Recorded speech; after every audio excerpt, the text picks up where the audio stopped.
شكوت إلى وكيع سوء حفظي فأرشدني إلى ترك المعاصي وأخبرني بأن العلم نور ونور الله لا يهدى لعاصي. അസ്സലാമു അലൈക്കും വറഹ്മത്തുള്ളാ. ഉക്കാസ് എഡ്യൂക്കേഷൻ അക്കാഡമിയിലേക്ക് ഏവരെയും സ്വാഗതം ചെയ്യുകയാണ്. അപ്പോൾ ജുബ്രാൻ ഖലീൽ ജുബ്രാനെ കുറിച്ച് നമ്മൾ പറഞ്ഞു വെച്ചു. പ്രധാനപ്പെട്ട PYQ നമ്മൾ ഡിസ്കസ് ചെയ്തു. അപ്പോൾ ജുബ്രാൻ ഖലീൽ ജുബ്രാൻ റാബിത്തുൽ ഖലമിയയുടെ റായിദാണ്, അമീദാണ്, മുഅസ്സിസാണ് എന്നൊക്കെ നമ്മൾ പറഞ്ഞു. അതോടൊപ്പം തന്നെ അദ്ദേഹത്തിൻ്റെ ജീവചരിത്രത്തിൽ നിന്നും അല്പം നമ്മൾ സംസാരിച്ചു. ഏറ്റവും കൂടുതൽ അദ്ദേഹവുമായി ബന്ധപ്പെട്ട് ചോദിക്കാറ് അദ്ദേഹം രചിച്ച ഗ്രന്ഥങ്ങളാണ്. അപ്പോൾ നമുക്കൊരു PYQ ഡിസ്കസ് ചെയ്യാം. മൻ അല്ലഫ അൽ അജ്നിഹത്തിൽ മുതകസ്സിറ. അജ്നിഹത്തിൽ മുതകസ്സിറ എന്ന് പറയുന്ന വളരെ പ്രധാനപ്പെട്ട ഗ്രന്ഥം രചിച്ചതാരാണ്?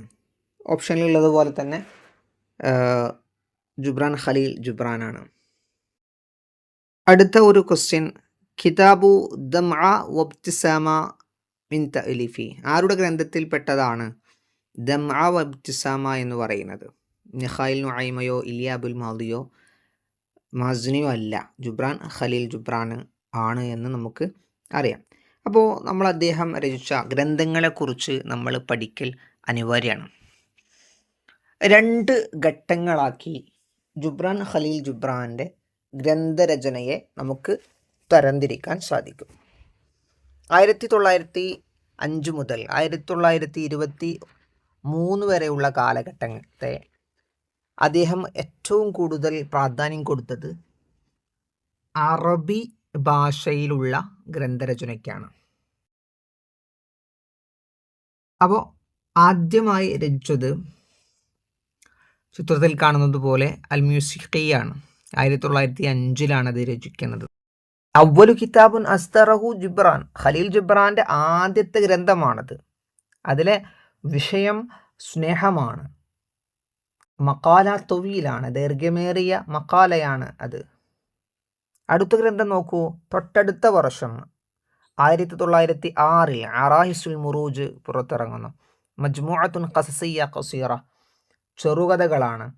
തളുമ്മു സലാസ് ഖസസ്, 3 കഥകളാണ് അതിൽ ഉൾക്കൊള്ളുന്നത്. അതിൽ ഉൾക്കൊള്ളുന്ന കഥ ഏതൊക്കെയാണ്? 1 റമാദുൽ അജ്യാൽ വന്നാറുൽ ഖാലിദാണ്. 2 മറത്തൽ അൽബാനിയയാണ്. യോഹന്ന അൽ മജ്നൂനാണ് 3ാമത്തെ. 2 വർഷം കഴിഞ്ഞ് അടുത്ത ഗ്രന്ഥം ഇറങ്ങുന്നുണ്ട്, അൽ അർവാഹുൽ മുത്തമരിദ് 1908. 4 കഥകളാണ് അതിലുള്ളത്. 4 കഥകൾ. മജ്മുഅത്തുൻ ഖസസിയ്യ, 4 ഖസസ്, 4 കഥകൾ. 1 അസ്സയ്യിദ വർദ ലഹാനി, 2 സുറാഹുൽ ഖുബൂർ, 3 മൽജഉൽ ഉറൂസ്, 4 ഖലീലുൽ കാഫിർ എന്ന് പറയുന്ന 4 കഥകൾ ഉൾക്കൊള്ളുന്ന വളരെ പ്രധാനപ്പെട്ട ഗ്രന്ഥമാണത്. ഓക്കെ, 4ാമത്തേത് നോക്കൂ, അൽ അജ്നിഹത്തുൽ മുതകസ്സിറ. പിന്നെ 4 വർഷം കഴിഞ്ഞ് 1912 അത് റിവായയാണ്. ചർച്ച ചെയ്യുന്ന വിഷയം പ്രണയമാണ്, റൊമാൻസിയാണ്. അദ്ദേഹത്തിൻ്റെ ജുബ്രാൻ ഖലീൽ ജുബ്രാൻ്റെ പ്രണയിനിയായിട്ടുള്ള സൽമ കറാമയെക്കുറിച്ചാണ് അതിൽ പരാമർശിക്കുന്നത് എന്ന് കാണാൻ സാധിക്കുന്നുണ്ട്. പ്രണയമാണ് പ്രധാന വിഷയം. അടുത്തത് ദംഅ വബ്തിസാമ എന്ന് പറയുന്ന ഗ്രന്ഥമാണ്. തൊട്ടടുത്ത് 2 വർഷം കഴിഞ്ഞ് 1914 എന്താണതിൽ ഉള്ളത്? മക്കാലാത്തുകളാണ്. മജ്മുഅത്തു മിനൽ മക്കാലാത്ത്, മക്കാലാത്തുകളാണ് ഉള്ളത്. അപ്പോൾ ഈ 5 ഗ്രന്ഥങ്ങളാണ് ആദ്യഘട്ടങ്ങളിൽ അദ്ദേഹം രചിക്കുന്നത്. മുഴുവനും അറബിയിലാണ്. ഈ ഘട്ടം അവസാനിക്കുന്നത് അടുത്ത ഗ്രന്ഥമായ ആദ്യത്തെ ഇംഗ്ലീഷ് രചനയായിട്ടുള്ള മജ്നൂൻ ഓടെയാണ് അദ്ദേഹത്തിൻ്റെ അടുത്ത ഘട്ടം ആരംഭിക്കുന്നത്. രണ്ടാമത്തെ ഘട്ടം 1918 തുടങ്ങുന്നത്. ദ മാഡ് മാൻ അൽ മജ്നൂൻ എന്ന ഇംഗ്ലീഷ് രചനയോടെ. അവലുൻ കുതുബിഹി ബിൽ ഇൻജിലീസിയ, അവലു കുതുബിഹി ബിൽ ഇൻജിലീസിയ, ഇംഗ്ലീഷിലെ ആദ്യത്തെ അദ്ദേഹത്തിൻ്റെ ഗ്രന്ഥമാണ് അൽ മജ്നൂൻ 1918. എന്താണ് അതിലുള്ളത്? എന്താണ് അതിൽ ഉൾക്കൊള്ളുന്നത്? ويحتوي على مجموعة من أمثال والقصص الرمزية الفلسفية حول نفس البشرية. സൈക്കോളജിയുമായി ബന്ധപ്പെട്ട് ഉള്ള കഥകളും ഉപമകളുമാണ് ഇതിൽ ഉൾക്കൊള്ളുന്നത്. അടുത്ത ഗ്രന്ഥമാണ് അൽ മവാക്കിബ് എന്ന് പറയുന്നത്. അത് അറബിയിലാണ്, 1919. അതിവിടെ നമ്മൾ സൂചിപ്പിക്കുന്നില്ല. പക്ഷേ അൽ മവാക്കിബാണ്, 1919 ഖസീദയാണ്. അത് പലതവണ ചോദിച്ചിട്ടുണ്ട്. അദ്ദേഹം രചിച്ച ഏക ഷിഅരിയായിട്ടുള്ള രചനയാണ്, അതായത് ഖസീദ മവാക്കിബാണ്. 1919 അറബിയിലാണ്. അടുത്ത ഗ്രന്ഥം 1920 പുറത്തിറങ്ങിയ അവാസിഫാണ്. ഇതിവിടെ പറഞ്ഞിട്ടില്ല, കാരണം അതും അറബിയിലാണ്. മജ്മുഅത്ത് മിനൽ മഖാലാത്ത്, അതും മഖാലയുടെ സമാഹാരമാണ്. അടുത്തത് തന്നെ 1920 പുറത്തിറങ്ങിയ സാബിഖ് എന്ന് പറയുന്ന ഗ്രന്ഥം, അതും കഥകൾ ഉൾക്കൊള്ളുന്ന ഗ്രന്ഥമാണ്. മറ്റൊരു ഗ്രന്ഥമാണ് 1923 പുറത്തിറങ്ങിയ നബി ദ പ്രൊഫറ്റ് എന്ന് പറയുന്ന ഗ്രന്ഥം. ഈ ഗ്രന്ഥം ജിബ്രാൻ ഖലീൽ ജിബ്രാൻ വളരെ പ്രശസ്തനാക്കി മാറ്റിയ ഒരു ഗ്രന്ഥമാണ്. മറ്റൊരു ഗ്രന്ഥമാണ് 1923 തന്നെ പുറത്തിറങ്ങിയ അറബിയിൽ, അതിവിടെ പറഞ്ഞിട്ടില്ല, അൽ ബദാഇഉ വത്തറായിഫ് എന്ന് പറയുന്ന ഗ്രന്ഥം. മഖാലാത്ത് വറസായിലാണ് അതിൻ്റെ ടോപ്പിക്, അതിവിടെ പറഞ്ഞിട്ടില്ല. അടുത്ത ഗ്രന്ഥമാണ് ഇംഗ്ലീഷിൽ പുറത്തിറങ്ങിയ, ഇതിവിടെ പറയപ്പെട്ട റംലു വസ്സബ്ദ് എന്ന് പറയുന്ന 1926 പുറത്തിറങ്ങിയ ഗ്രന്ഥമാണത്. ഓക്കെ, ഇനിയും ഒരുപാട് ഗ്രന്ഥങ്ങളുണ്ട് കേട്ടോ. വളരെ പ്രശസ്തമായിട്ടുള്ള അടുത്ത ഗ്രന്ഥം 1928 പുറത്തിറങ്ങിയിട്ടുള്ള യസൂഉ ഇബ്നു അൽ ഇൻസാൻ എന്ന് പറയുന്ന ഗ്രന്ഥം. 1931 പുറത്തിറങ്ങിയ ആലിഹത്തുൽ അർള് എന്ന് പറയുന്ന ഗ്രന്ഥം. ഇതൊക്കെ വളരെ പ്രധാനപ്പെട്ട ഗ്രന്ഥങ്ങളാണ്. മറ്റൊരു പ്രധാനപ്പെട്ട ഒരു ഘട്ടം എന്ന് പറയുന്നത് അദ്ദേഹത്തിൻ്റെ മരണശേഷം പുറത്തിറങ്ങിയ 2 ഗ്രന്ഥങ്ങളുണ്ട്. ജീവിച്ചിരുന്ന കാലത്ത് എഴുതി, പക്ഷേ ജീവിച്ചിരുന്ന കാലത്ത് പുറത്തിറങ്ങിയില്ല. മരണശേഷം പുറത്തിറങ്ങിയ 2 ഗ്രന്ഥങ്ങൾ ഏതൊക്കെയാണ്? എക്സാമുകളിൽ ചോദിക്കുന്നതാണ്. ഒന്ന് അൽ തായിയ എന്ന് പറയുന്ന ഒരു ഗ്രന്ഥം. 2 ഹദീഖത്തുൻ നബി എന്ന് പറയുന്ന ഗ്രന്ഥം. 1932 ഒന്ന് പുറത്തിറങ്ങുന്നു, 2 1933 പുറത്തിറങ്ങുന്നു. അപ്പോൾ ഇതാണ് അദ്ദേഹത്തിൻ്റെ ഏറ്റവും പ്രധാനപ്പെട്ട ഗ്രന്ഥങ്ങളെന്ന് പറയുന്നത്. ഇതിൽ ആദ്യത്തെ ഗ്രന്ഥം ഏതാണെന്ന് നമ്മൾ മനസ്സിലാക്കി വെക്കണം. അൽ മൂസിഖിയാണ്, 1905. ഇംഗ്ലീഷിൽ ആദ്യം പുറത്തിറങ്ങിയത് ഏതാണെന്ന് നോക്കി വെക്കണം. അൽ മജ്നൂനാണ്. പിന്നെ ഏറ്റവും പ്രധാനപ്പെട്ട ഗ്രന്ഥമാണ് നബി വദമഉൽ ഇബ്തിസാമ എന്ന് പറയുന്ന ഗ്രന്ഥങ്ങളൊക്കെ വളരെ പ്രധാനപ്പെട്ട ഗ്രന്ഥങ്ങളാണ്. ഇനി നമുക്ക് കുറച്ച് PYQ ഡിസ്കസ് ചെയ്യാം. മൻ അല്ലഫ അൽ അജ്നിഹത്തുൽ മുതകസ്സിറ. അജ്നിഹത്തുൽ മുതകസ്സിറ രചിച്ചത് ആരാണ്? ജിബ്രാൻ ഖലീൽ ജിബ്രാനാണ്, ഡൗട്ടില്ല.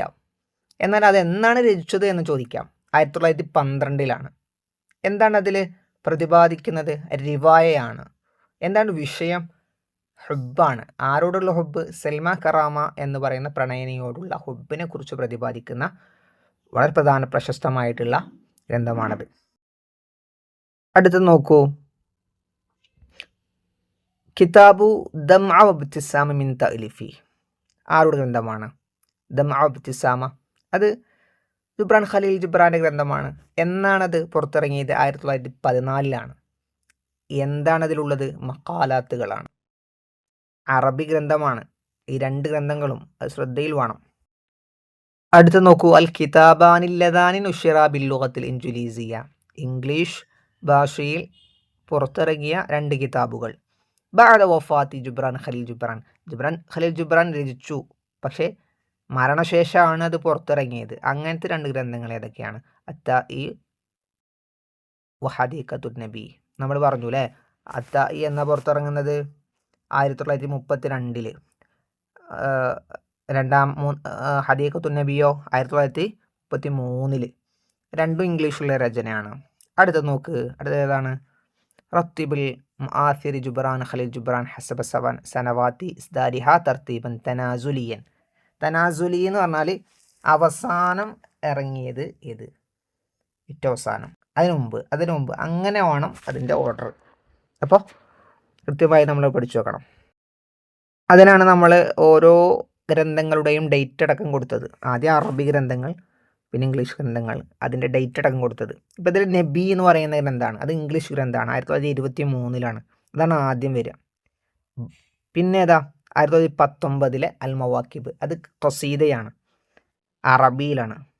പിന്നെ ഏതാ? 1914 ദമഅ ബിത്തിസമ, അതും അറബിയിലാണ്. പിന്നെ അറായിസുൽ മുറൂജ്, അതും അറബിയിലാണ്. ഒറ്റൊരെണ്ണ ഇംഗ്ലീഷിലുള്ള നബിയാണ്. അപ്പോൾ ഡേറ്റൊക്കെ ഓർമ്മ വെച്ച് അതാണ്ട് ഫില്ല് ചെയ്താൽ മതി. ഡേറ്റ് ഉണ്ടാവില്ല, അത് ഇവിടെ മനസ്സിലാവാൻ വേണ്ടി കൊടുത്തതാണ്. ഇങ്ങനെയൊക്കെയാണ് പുതിയ കാലത്തുള്ള ചോദ്യങ്ങൾ വരിക. അടുത്ത ക്വസ്റ്റ്യൻ നോക്കൂ. അന്നബിയു കിതാബുൻ ഫൽസഫിയുൻ ലി ജുബ്രാൻ ഖലീൽ ജുബ്രാൻ കുതിബ അവ്വലൻ ബില്ലുഗ. നബി എന്ന് പറയുന്ന ഗ്രന്ഥം ആദ്യം രചിക്കുന്നത് ഏത് ഭാഷയിലാണ്? ഡൗട്ടില്ല, 1923 അത് അറബിയിലല്ല എന്ന് മനസ്സിലാക്കുക, അത് ഇംഗ്ലീഷിലാണ്. പക്ഷെ ഇംഗ്ലീഷിൽ ആദ്യത്തെ ആണോ? അല്ല, ഇംഗ്ലീഷിൽ ആദ്യത്തേത് ഏതാണ്? അൽ മജ്നൂൻ ആണ്, 1918 ദ മാഡ് മാൻ എന്ന് പറയുന്ന ഗ്രന്ഥമാണ് ആദ്യമായി രചിക്കുന്നത്. ഇത് മൂന്നാമത്തെ സാബിഖ് കഴിഞ്ഞിട്ടുള്ള ആണ് ഇത് നബി എന്ന് പറയുന്നത്. അടുത്തത് വളരെ പ്രധാനപ്പെട്ട മറ്റൊരു ചോദ്യമാണ്. ലൈസ മിൻ മുഅല്ലഫാത്തി ജുബ്രാൻ ഖലീൽ ജുബ്രാൻ്റെ ഗ്രന്ഥങ്ങളിൽ പെടാത്തത്. അപ്പോൾ ഗ്രന്ഥങ്ങൾ ഏതൊക്കെയാണെന്ന് മനസ്സിലാക്കിയാലേ ഇത് കിട്ടുള്ളൂ. ഒന്ന് അറായിസുൽ മുറൂജ്, അർവാഹുൽ ഹായിറ, യസൂഖ്ബിനു ഇൻസാൻ, ബദാഉ തൊറായിഫ്. ഏതാണ്? അൽ അർവാഹുൽ ഹായിറയാണ്. അതാരുടെയാണ്? നസീബ് അരിളയുടെയാണ്. നോക്കൂ, അടുത്തത് നോക്കൂ. ലൈസ മിൻ അഅ്മാലി ജുബ്രാൻ ഖലീൽ ജുബ്രാൻ, അദ്ദേഹത്തിൻ്റെ ഗ്രന്ഥങ്ങളിൽ പെടാത്തത് അല്ല ജിൻഹത്തുൽ മുതക്കസ്സിറ അല്ല, മ്യൂസിഖി അല്ല, അത് അദ്ദേഹത്തിൻ്റെ ആദ്യത്തെ ഗ്രന്ഥമാണ്. അവാസിഫ് അല്ല, ഏതാണ്? ഫി മഹബ്ബിർ റീഹാണ്, അത് മിഖായിൽ നുഐമയുടെയാണ്. അപ്പോൾ ഇത്തരത്തിൽ അദ്ദേഹത്തിൻ്റെ ഗ്രന്ഥങ്ങൾ കൃത്യമായ ഓർഡറിൽ, കൃത്യമായ ഭാഷയുടെ ഓർത്തിരിവോടെ നമ്മൾ മനസ്സിലാക്കി വെച്ചു കഴിഞ്ഞാൽ സിമ്പിളാണ്. അദ്ദേഹത്തിൻ്റെ ഗ്രന്ഥങ്ങളിലെ ടോപ്പിക്ക്, മൗദൂഅ്, അത് പ്രണയമാണോ അല്ലെങ്കിൽ അതിൻ്റെ ശൈലി ഏതാണ്?